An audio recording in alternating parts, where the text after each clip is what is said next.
As we enter the chair shop, if you notice on the back of the door a picture of Aaron Buff, who was a North Carolina Heritage Award winner. On the back wall you see an early turning lathe, foot powered, spindles, rails, backs. See a lot of split oak strips used in bottoming chairs. The Lange chair was really unusual. It's made from corn shucks. It dates to the 1800s. Also outside and on the wall you'll see a number of Aaron Buff's chairs.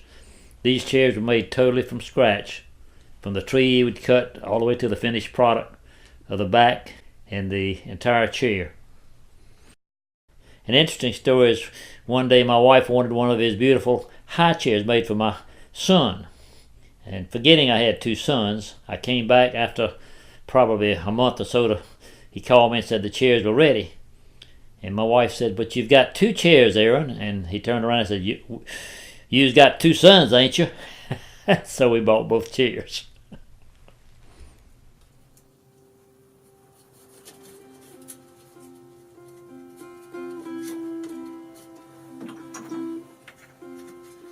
Oh, hey, how you doing?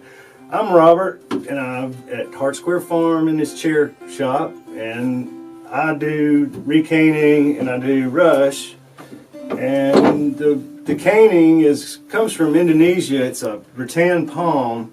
It's the same circumference at the bottom as it is at the top, and it grows about 200 feet or 300 feet tall. It'll get up in the tree and pull the tree down. It's got like grabbers.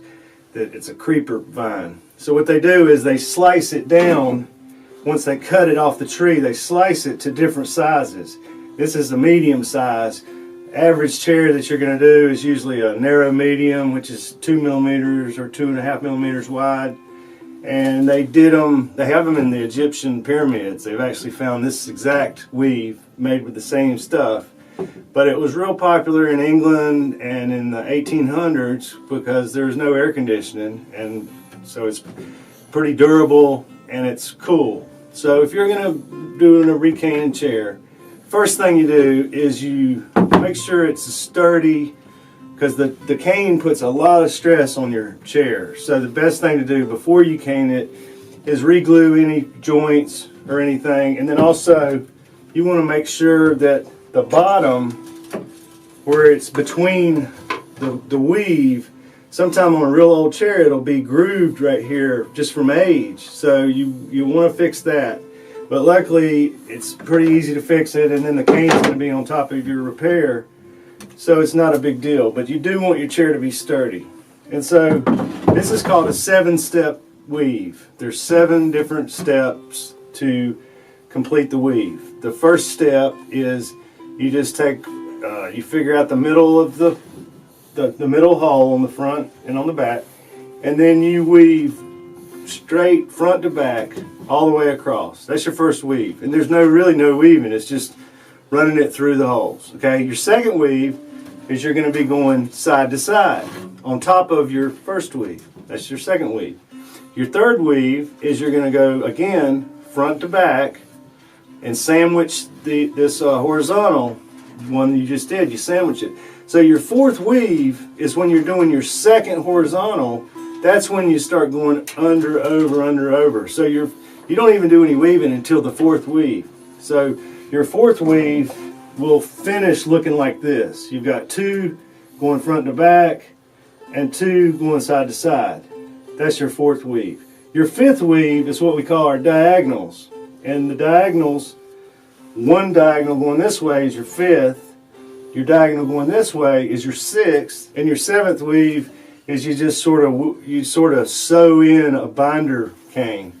If you see a chair like this and it's just one piece of wood and it doesn't have loops on it, generally that's called a pressed cane. And what that is, you can buy this stuff pre-woven, 50-foot rolls, maybe 24 inches wide, and it'll have a groove in here, and you put the cane on it, you soak it for about 20 minutes. Anytime you're weaving, you soak the cane for about 20 minutes, and what happens is it stretches the cane out long ways. So then when you weave it, it keeps it from breaking because it gets dry. Then when you weave it, as it dries, it tightens up. So then when you get through, you're gonna have it pretty tight. So your diagonals on the corners, you want to have what's called a fisheye. And if you notice, on the round chair, you're going to have several fisheyes. If you have two diagonals going into the same hole, that's a fisheye. And generally, if you have one on this side, you're going to have one on the opposing side if it's a perfectly round chair. But these chairs are so old, there's always differences, you know, and you just have to go with the flow. Another chair I do is called Rush. Now traditionally, this is seagrass that comes from China. Traditionally what people used was from cattails. They would use the vegetation that goes with the cattail, and they're called bulrushes, and you get the water out and the air out. So anyway, basically the way this goes is it's just a pattern. You go around.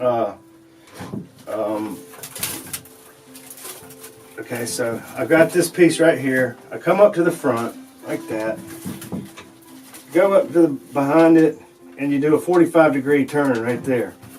And you just keep doing this all through the whole chair, and eventually you'll be finished. This is another good chair. What I do is I put cardboard inside here to cushion the chair. I think in the old days they would put even wood or sawdust or even this stuff in there. But I can get a lot of these chairs too. This is called Rush. You'll see it in paper. The paper came out during World War II because we didn't have a ready access to this material anymore, so we have paper. That's a Rush chair. This is what the material looks like. That's that one. And the other chair that I do is this. This is called Splint. In the old days, they used hickory or oak, and basically this is a herringbone pattern. He's going over 3, under 3, over 3, under 3, and they go all the way around, and then the pattern moves over one stitch. This is very sturdy. If you stood on this, you'd probably break the chair before you'd break the material. And again, the old ladder back chairs, they would use hickory. Okay, and I love to talk about this stuff, and I'll give you tips. I don't mind. Just come to the Hard Square Festival and look for me. I'm in the chair shop. I've been doing it for years, but I'll talk to you. I'll tell you where to get the material. You got any questions? I'll be glad to help you out. And it's a fun thing to do. So come and see me.